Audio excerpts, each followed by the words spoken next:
Shalom anak-anak kami semuanya, selamat sore. Kita jumpa lagi dalam pertemuan kita pada sore hari ini. Sebelum kita memulai, mari kita bersatu dalam doa. Terima kasih Tuhan atas kesempatan yang Tuhan berikan. Ajari kami melalui hamba-Mu Pendeta Januar Ginting dan pertua kami Dahlia Kembaran beserta anak-anak kami semuanya dapat memakaikan waktu ini dengan baik, terlebih dalam mendengarkan materi yang disampaikan kepada kami semuanya. Dalam nama Yesus kami berdoa, amin. Anak-anak kami yang terkasih dalam Tuhan, pertemuan kita pada hari ini adalah pertemuan 49, yaitu tentang kerja keras. Ya, tentang kerja keras.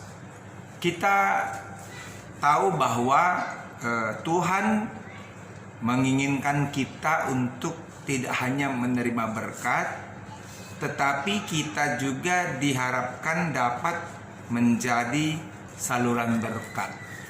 Bagaimana kita bisa menjadi saluran berkat? Yaitu dengan memberi kepada orang lain. Tetapi bagaimana kita bisa memberi kepada orang lain? Yaitu ketika kita menjadi sesuatu yang menyenangkan buat orang lain. Dan oleh karena itu untuk hal ini kita memerlukan suatu tindakan, yaitu tindakan bekerja. Karena dengan bekerja kita memperoleh, kita mendapatkan.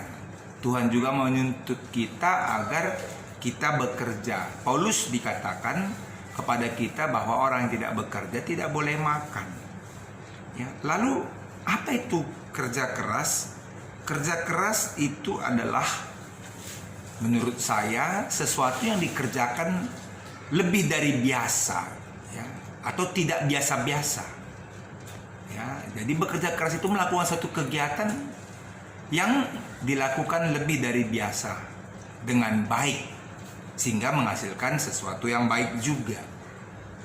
Saudara-saudara, anak kami yang terkasih, ya, memang Allah menjadikan kita manusia untuk bekerja, untuk memelihara bumi yang Tuhan ciptakan, bukan merusak, tapi untuk melestarikan. Dan ini adalah merupakan suatu amanah atau mandat yang diberikan Tuhan kepada kita semuanya, ya, untuk mengelola, untuk merawat, untuk menjaga keutuhan ciptaan agar semua yang telah dijadikan Tuhan itu menjadi baik, tetap baik apa adanya. Bekerja ini merupakan hak dan kewajiban kita manusia, ya.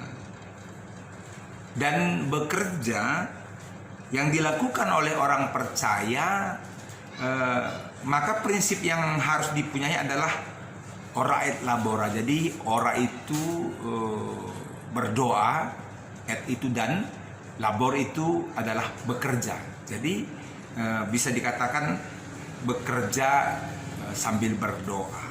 Ini yang harus dilakukan oleh kita anak-anak Tuhan. Ya, oleh karena itu dengan bekerja kita sudah melakukan apa yang dikehendaki oleh Tuhan di dalam hidup kita. Ya.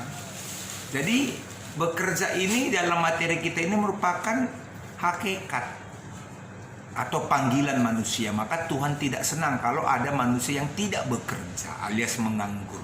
Kenapa? Karena kalau tidak bekerja alias menganggur, maka akan ada ketergantungan kepada orang lain. Ya, dan itu tidak dikehendaki oleh Tuhan. Sehingga kita tetap memiliki kemandirian. Yang kedua, bekerja dalam hal apa? Bekerja dalam hal menjaga dan merawat. Namanya juga menjaga dan merawat. Ya, jadi menjaga dan merawat, apa yang dijaga? Ciptaan Tuhan. Apa yang dirawat? Yang telah Tuhan berikan kepada kita. Inilah yang harus kita lakukan, ya.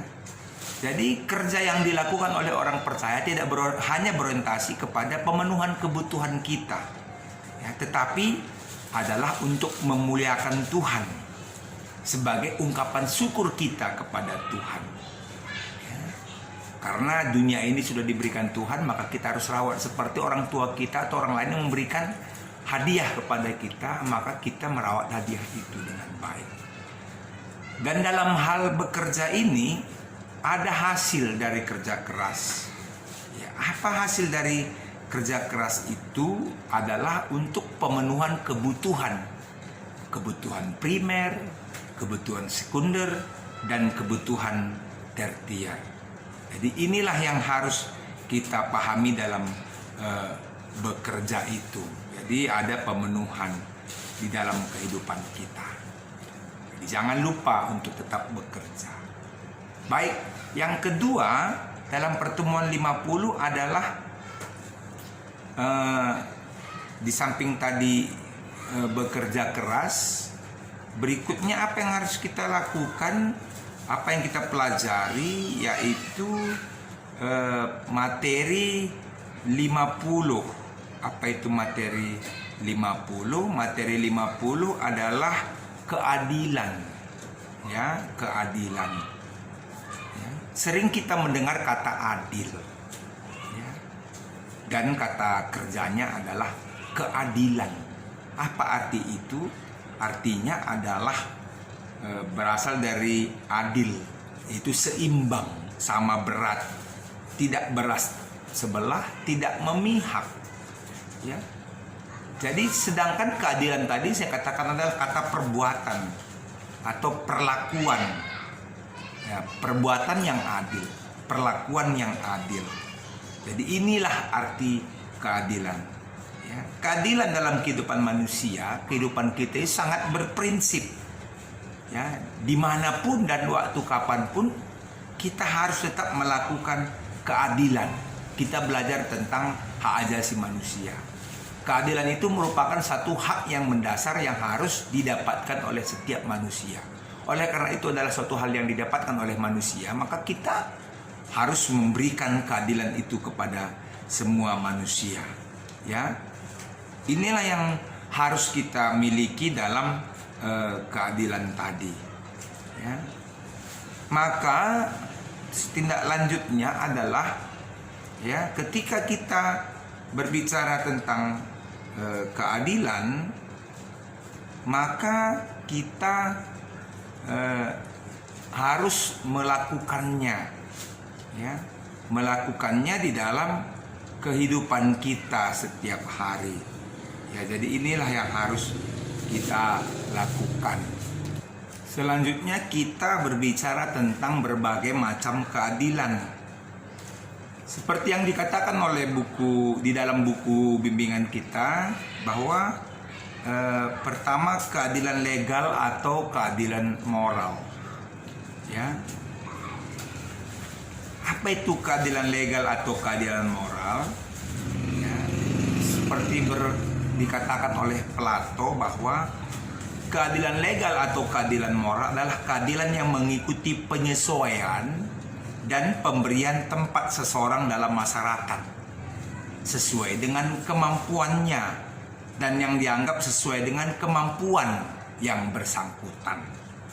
Ya, itulah keadilan legal atau keadilan moral. Yang kedua adalah keadilan distributif. Ya.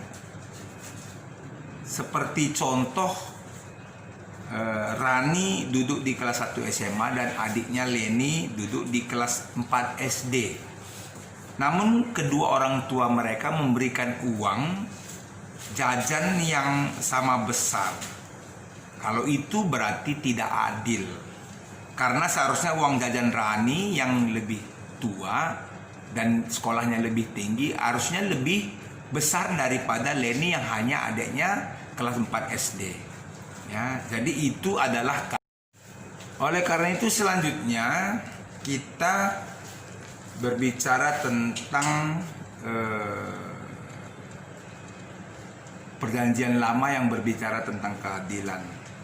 Kalau tadi ada mispat atau sedekah, ya. Yahweh merupakan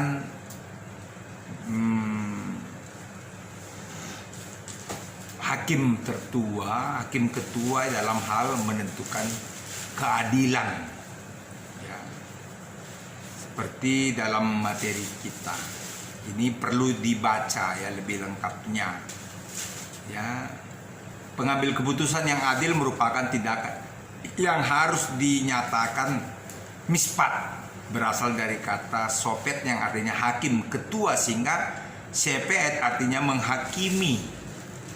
Yang kedua, merosotnya kemampuan semangat keagamaan selama pemerintahan dicatat oleh Nabi Yeremia dan Habakuk. Pada masa Yoyakim ia membantai banyak orang yang tak bersalah. Ia membunuh Nabi Uria dan sebagainya. Sehingga walaupun begitu dia untuk menyatakan keadilan dia harus dihukum. Sedekah artinya yaitu kebenaran. Jadi keadilan itu juga berhubungan dengan kebenaran.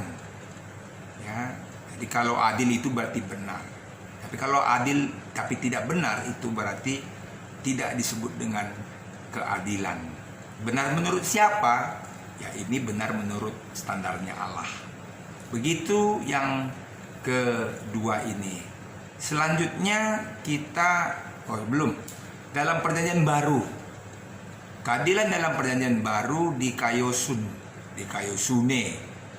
Ya. Berpadanan dengan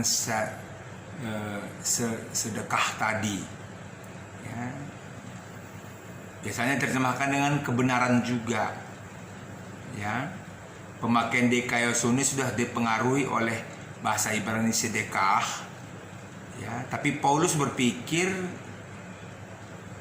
ini adalah suatu pengakuan bahwa keadilan dan kebenaran manusia mustahil cukup untuk memenuhi ukuran Allah.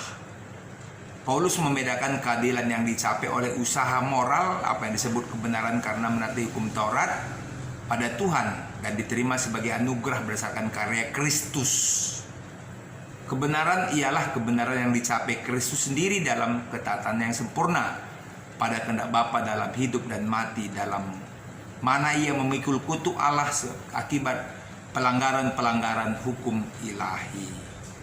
Ya, jadi manusia tidak ada yang benar, sehingga yang benar itu adalah hanya Yesus, yang dilakukan oleh Yesus. Dan kemudian kita berbicara yang ketiga adalah keadilan Allah. Kalau namanya juga keadilan Allah, berarti Allah itu adil.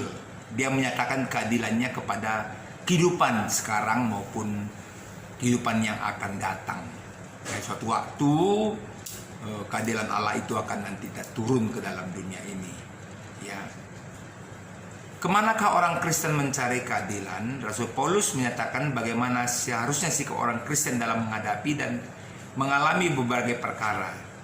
Jangan sampai orang Kristen di dalam persoalan dengan samanya mencari keadilan kepada orang yang tidak beriman. Itu perlu diingat. Keadilan dan kejujuran adalah bagian karakter Allah. Ada dalam Alkitab, ia tidak menyimpang kebenaran dari kebenaran, dan kesetiaan seperti ikat pinggang tetap terikat pada pinggangnya. Ya, itulah berbicara tentang keadilan. Berikutnya berbicara tentang perilaku kaum muda dalam pertemuan 51. Perilaku kaum muda, permata GBKP, dan tanggung jawab setelah sidi atau ngawan.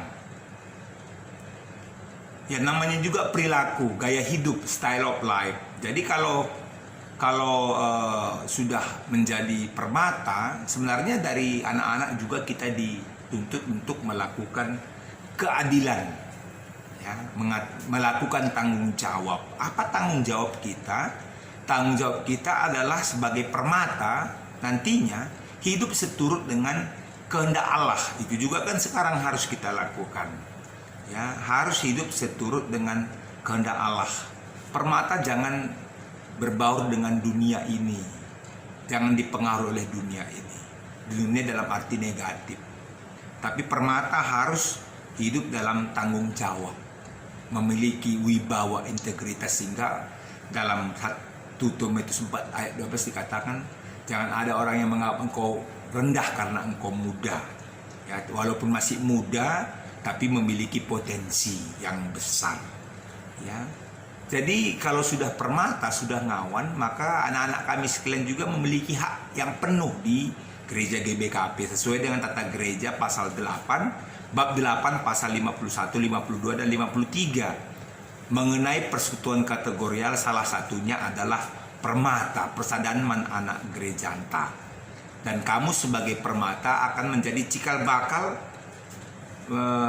yang memajukan gereja kita GBKP. Ya.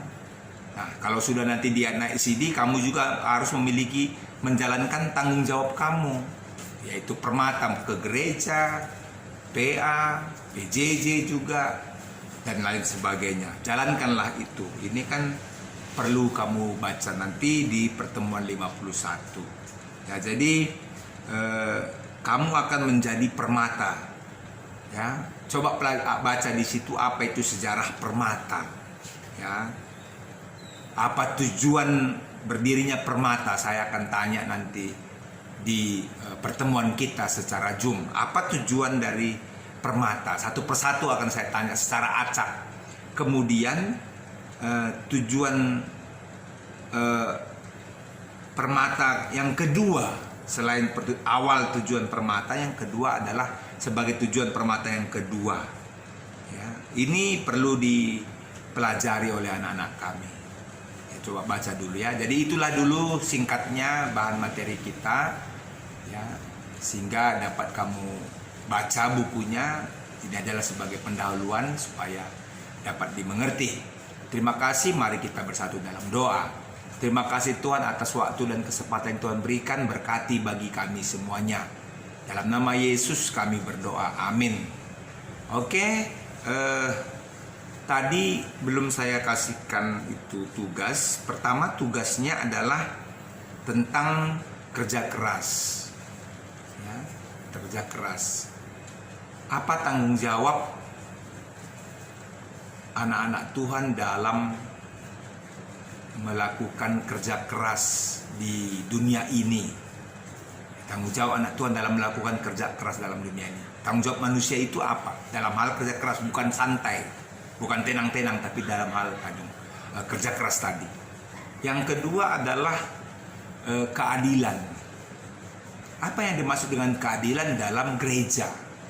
Jelaskan. Apa yang dimaksud dengan keadilan dalam gereja? Itu nomor kedua ya, jelaskan. Tadi pertama, dalam hal kerja keras apa yang dimaksudkan Tuhan bagi kita.